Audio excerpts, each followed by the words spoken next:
जब कोई मुश्किल पड़ जाए, तुम देना साथ मेरा, ओ हमनवा। तुम देना साथ मेरा, ओ हमनवा।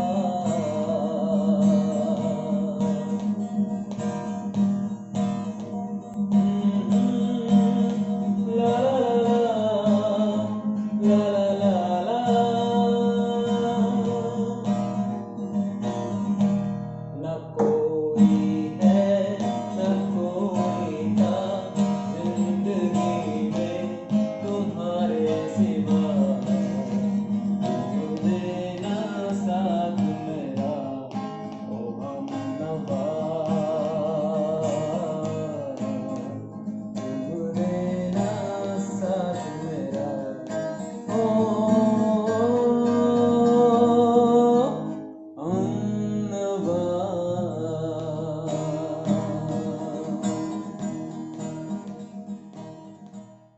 Hello students, this is Murendra Kumar. कैसे हैं आप लोग? आई होप कि आप लोग अच्छे होंगे। और मुझे पता है, हो सकता है आप अगली वीडियो का वेट कर रहे हो कि अब हम क्या सीखेंगे। तो एक गुड न्यूज़ है आपके लिए, एक बहुत अच्छा मैसेज है कि अब हम स्केल सीखने वाले हैं। ओके। और जहाँ तक मुझे पता है कि जब तक हमें स्केल्स की नॉलेज ना हो, हम कोई भी सॉन्ग प्रॉपर नहीं प्ले कर सकते। तो अब जो हमारे लेसन्स स्टार्ट होंगे वो कंटिन्यू स्केल्स और कॉर्ड्स के लेसन होंगे। ओके, 1 बाय 1 एवरी डे हम पियानो लेसन कवर करेंगे और आई होप कि आप इसमें बने रहेंगे। अगर आप सीखना चाहते हैं तो सारी क्लासेस को अटेंड कीजिए, है ना, और उसको आप देखिए। अगर आपको कोई कन्फ्यूज़न होता है तो आप कमेंट्स करके मुझसे पूछ सकते हैं हमारे YouTube चैनल पर स्कूल के। ओके, तो वहाँ पर हम सारी चीज़ें आपको एक्सप्लेन करेंगे, किस तरह से हम स्केल्स को जनरेट करते हैं, किस तरह से हम स्केल्स को सॉन्ग के अकॉर्डिंग मैच करते हैं और किस तरह से हम सॉन्ग के अकॉर्डिंग कॉर्ड्स को यूज़ करते हैं। तो कीबोर्ड में सबसे इम्पॉर्टेंट चीज़ है स्केल एंड कॉर्ड्स। अगर हमें उसकी नॉलेज नहीं है तो आप सॉन्ग्स को केवल रट कर प्ले करते हैं। अब हमारी फिंगर्स को कॉपी करते हैं और उनको प्ले करते हैं। तो इम्पॉर्टेंट क्या है, बेस स्ट्रॉन्ग होना चाहिए। बेस आपको एंटायर लाइफ हेल्प करेगा म्यूज़िक को समझने में और म्यूज़िक को प्ले करने में, कॉर्ड्स को समझने में और कॉर्ड्स को प्ले करने में। तो मैं आपको बता देता हूँ, ये जो लेसन है हमारे कंटिन्यू चलेंगे। ये पूरा पियानो लेसन है, 14 लेसन्स हैं इसमें, ये कंटिन्यू चलेंगे। आप इनको रेगुलर बेसिस पर देख सकते हैं यूट्यूब पर और आपको 1 बाय 1 सारे लेसन्स वहाँ पर मिलते रहेंगे। तो आइए आज हम अपना लेसन स्टार्ट करते हैं पियानो का और स्केल्स और कॉर्ड्स को हम बता देते हैं। मैं आपको बता देता हूँ, स्क्रीन पर भी आपको दिखेंगे ये कॉर्ड्स जो मैं बता रहा हूँ आपको। तो बेसिकली कॉर्ड्स और स्केल्स में क्या डिफरेंस है। स्केल्स वो होते हैं जिनमें हम सॉन्ग के गाने के शब्दों को प्ले करते हैं, उसको हम म्यूज़िक की लैंग्वेज में लीड भी कहते हैं। मैं और एक इम्पॉर्टेंट चीज़ बता दूं, ये लेसन जो हमारे पियानो लेसन होंगे ये 4th to 12th सारे स्टूडेंट के लिए बहुत ज़्यादा हेल्पफुल होने वाले हैं। आप बहुत अच्छे से इनको सीखिए, समझिए, हर एक लेसन को अच्छे से स्टडी कीजिए। और सेकंड चीज़, जब आप एक स्केल सीख लेते हैं तो उनको प्रैक्टिस बहुत ज़रूरी है। प्रैक्टिस आपको अगर नहीं करते आप तो आई थिंक आपके फिंगर रन नहीं कर पाएंगे। और अगर आपकी फिंगर प्रॉपर स्केल्स पर रन करने लगती हैं तो आप इजीली किसी भी सॉन्ग को सर्च कर लेंगे, ऑटोमेटिकली आपकी फिंगर पर कोई ना कोई सॉन्ग आ जाएगा। ओके, तो हम अपने स्केल्स को स्टार्ट करेंगे, कॉर्ड्स को स्टार्ट करेंगे। उससे पहले मैं आपको बेसिक चीज़ें बता देता हूँ। आप देख रहे हैं स्क्रीन पर म्यूज़िक चार्ट। आज का जो हमारा बेसिक चीज़ें मैं आपको समझाऊंगा कीबोर्ड से रिलेटेड। म्यूज़िक चार्ट होता है वेस्टर्न पैटर्न में, मैं आपको सिखा रहा हूँ। क्लासिकल के लिए हम बाद में वीडियो बनाएंगे। वेस्टर्न पैटर्न में तो म्यूज़िक चार्ट में सी से लेकर और बी तक सारे नोट्स होते हैं, है ना। उन सारे नोट्स में हम कॉर्ड्स फिल्टर करते हैं। ओके, उन्हीं से हम कॉर्ड्स निकालते हैं, उन्हीं से हम स्केल्स निकालते हैं। उनका पर्टिकुलर एक फार्मूला होता है, मैं आपको स्क्रीन पर बनाकर बताऊंगा किस तरह से ये फार्मूला वर्क करता है। आप देख सकते हैं, है ना, ये म्यूज़िक चार्ट है।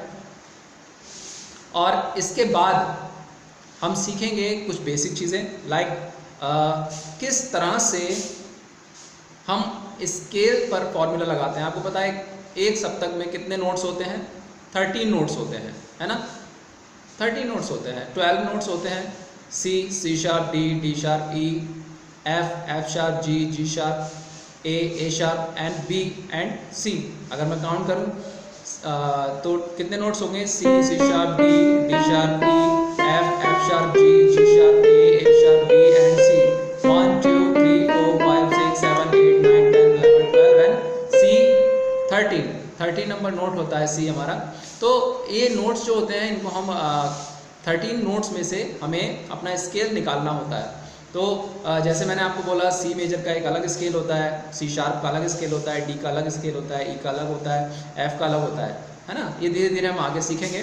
और स्केल कितने प्रकार के होते हैं? स्केल और कॉर्ड बेटा, प्रिंसिपल स्केल और कॉर्ड्स 2 प्रकार के होते हैं, एक मेजर और दूसरा माइनर। ये बहुत इंपॉर्टेंट आपको डिटेल मैं दे रहा हूँ। अगर आप इसको मेमोराइज करेंगे, लर्न करेंगे तो आपको आगे के लेसन को समझना बहुत ईजी हो जाएगा। और 3 ऑक्टेव होते हैं, लोअर ऑक्टेव, मिडिल ऑक्टेव और हायर ऑक्टेव। 3 ऑक्टेव में सेम नोट्स होते हैं। उन नोट्स को पहचानने के लिए हमें क्या करना होता है? लोअर ऑक्टेव का साउंड क्या होता है? ये मैं सी प्ले करूँगा, आपको साउंड आएगा, बेसफुल साउंड होता है, बहुत मोटा भारी आवाज़ होता है। और मिडिल सी ये नॉर्मल वॉइस होता है, जैसे हम और आप बात करते हैं, सा रे गा मा पा धा नी सा। और बेस में सा रे गा मा पा धा नी सा सा, ये मिडिल पर आ गया। और हाई क्या होता है? हाई ऑक्टेव की जो वॉइस होती है वो थोड़ा सा पतली होती है, बारीक आवाज़ होती है ना। तो ये इस तरह से ऑक्टेव होते हैं। और अगली बेसिक चीज़ मैं जो बता रहा हूँ वो आप नोट कर लें, बहुत इम्पॉर्टेंट है।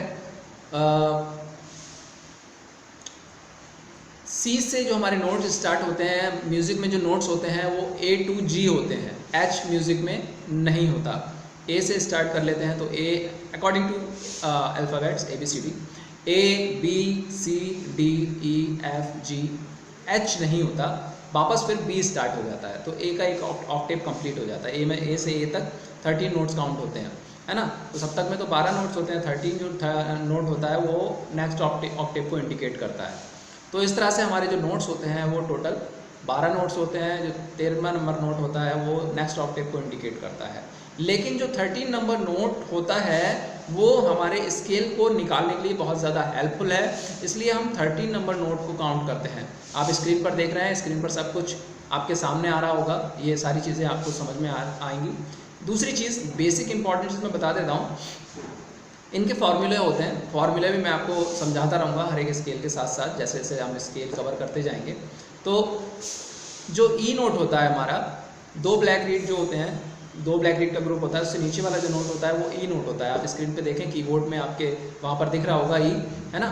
और उसके बाद एक बी नोट होता है, जो 3 ब्लैक रीड का ग्रुप होता है, उससे नीचे वाला जो नोट होता है वो बी नोट कहलाता है बेटा, है ना।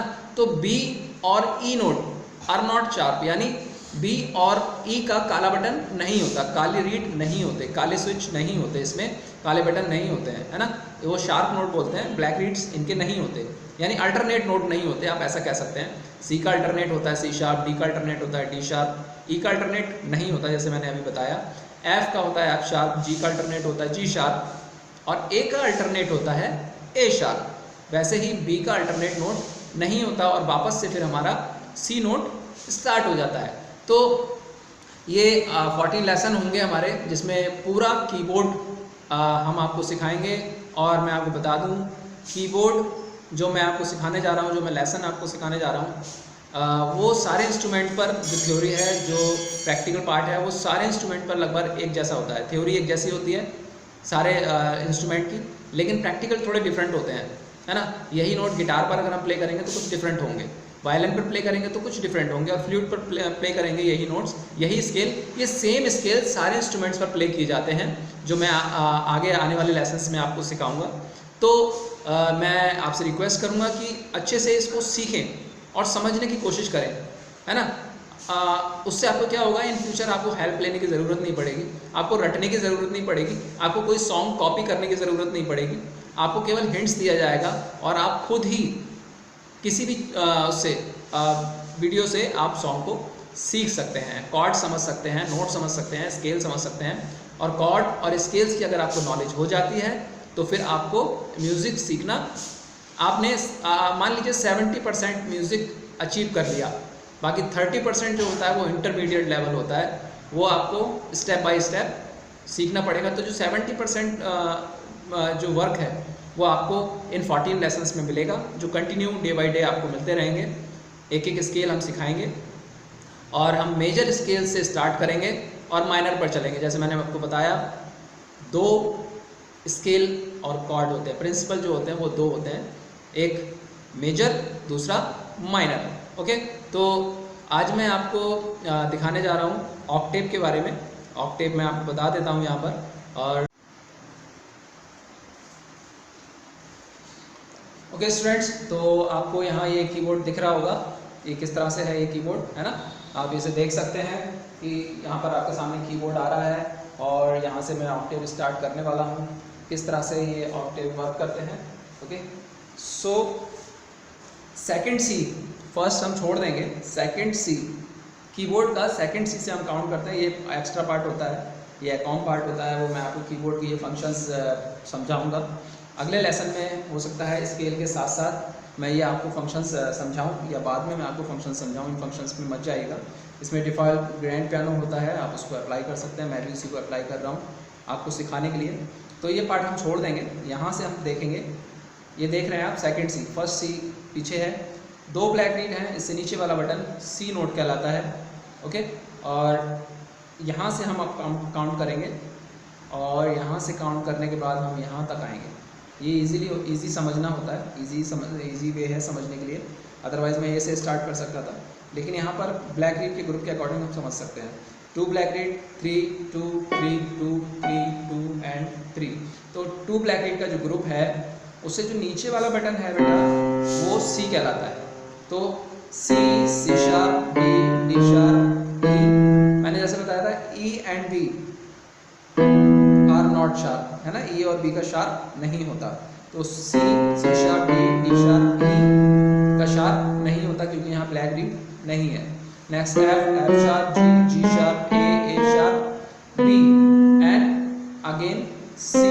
तो ये जो ऑक्टेव है 1 2 3 4 5 6 7 8 9 10 11 एंड बी तक 12 नोट्स हैं, है ना। ऐसे ही अगर हम डी से काउंट करेंगे तो 12 नोट होंगे, ई से काउंट करेंगे तो 12 नोट्स होंगे, वो आप आगे सीखेंगे। तो ये हमारा एक ऑक्टेव हो गया जिसमें हमारे 12 नोट्स हैं। 13 नोट्स जो है हमारा नेक्स्ट ऑक्टेव को इंडिकेट करता है, यानी कि middle octave C, C sharp, D, D sharp, E, F, F sharp, G, G sharp, A sharp, B and C. And second C, third C and fourth C will be indicate to our next octave, higher octave. Okay, तो ये हमारा higher Octave 4th सी से start हो जाता है। चौथा वाला button जो होता है सी का, 2 ब्लैक रीड का ग्रुप से नीचे जो बटन होता है आप देखेंगे ये सी होता है। तो ये 4th सी है, C, C sharp, D, D sharp, E, F, F sharp, G, G sharp, A sharp, B and C. तो ये इस तरह से हमारे 3 ऑक्टेव हो गए first. Okay, C to B next, C to B middle octave, next C to B higher octave. It's extra keys, okay, and this lower part of extra key for using in account part. Okay, so I think you are understood proper कि हम किस तरह से octave को जज करते हैं। First, next first octave, lower octave. Sound से आप पहचान सकते हैं लोअर ऑक्टेव।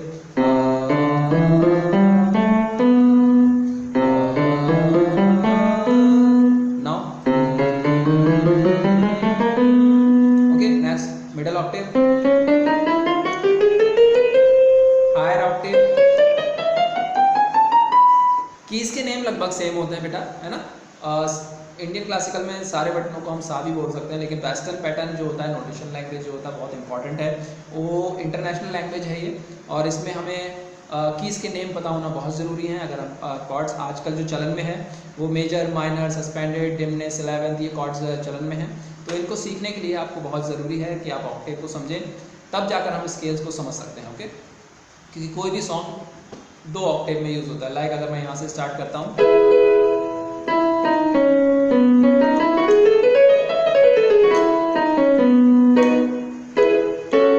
अभी मैं ये आपको प्ले करके दिखाता हूँ, देखिए।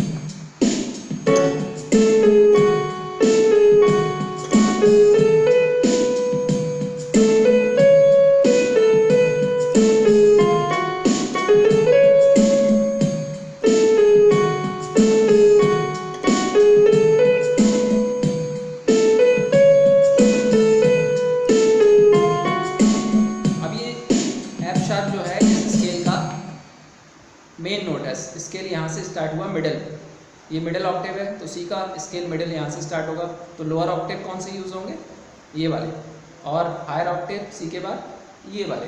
ओके, तो सॉन्ग अगर यहाँ से स्टार्ट होता है तो आगे भी जा सकता है, हायर ऑक्टेव में 2-3 नोट आगे जा सकता है और 2-3 नोट लोअर ऑक्टेव में पीछे जा सकता है।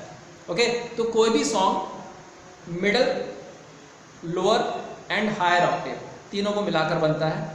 कोई भी सॉन्ग ऐसा नहीं होता कि पर्टिकुलर किसी एक ही ऑक्टेव में हो, बहुत कम सॉन्ग ऐसे होते हैं, बट मोस्ट ऑफ सॉन्ग्स ऐसे होते हैं जो हायर ऑक्टेव और लोअर ऑक्टेव और मिडिल ऑक्टेव की कॉम्बिनेशन में बनते हैं।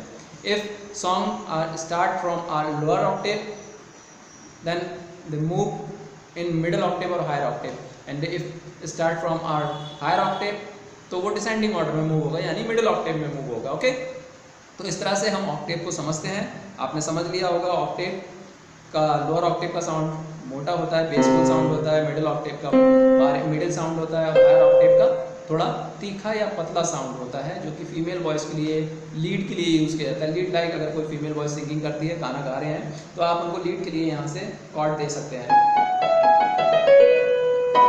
गाना अगर लो में चल रहा है तो आप हाई कॉर्ड दे सकते हैं, और गाना हाई में चल रहा है तो आप लो नोट दे सकते हैं। और कॉर्ड जो होता है, कॉर्ड मेलोडी के लिए होता है। आप गाना गा सकते हैं लाइक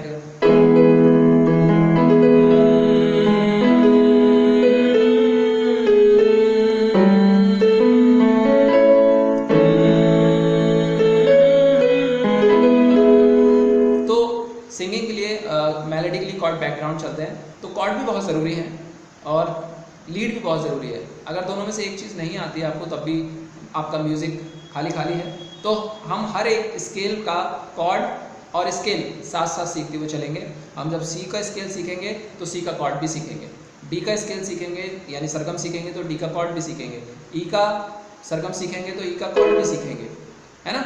एफ का सरगम सीखेंगे तो एफ का कॉर्ड भी सीखेंगे। तो कैसे जनरेट होते हैं कॉर्ड्स, किस तरह से जनरेट होते हैं स्केल्स, ये हम सीखेंगे। सो स्टूडेंट्स, आज जो हमने बातें की हैं, जो हमने सीखा है, वो कुछ बेसिक पार्ट्स हैं, बेसिक नॉलेज है। आप इसको मेमोराइज कर लें, लर्न कर लें, नोट्स बनाना स्टार्ट कर दें।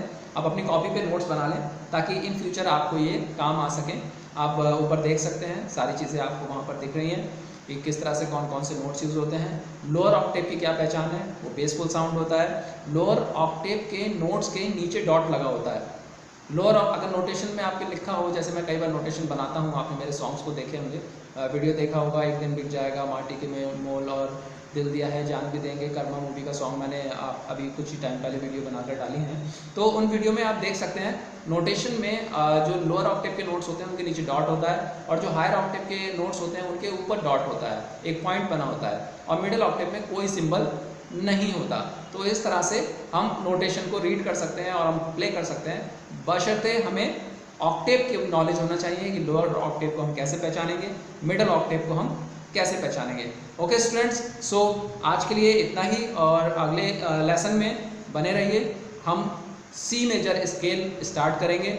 सी मेजर स्केल कैसे जनरेट किया जाता है, सी मेजर स्केल को प्ले करने का तरीका क्या है, और सी मेजर स्केल का कॉर्ड कैसे जनरेट होता है और उस कॉर्ड को कैसे हम प्ले करते हैं।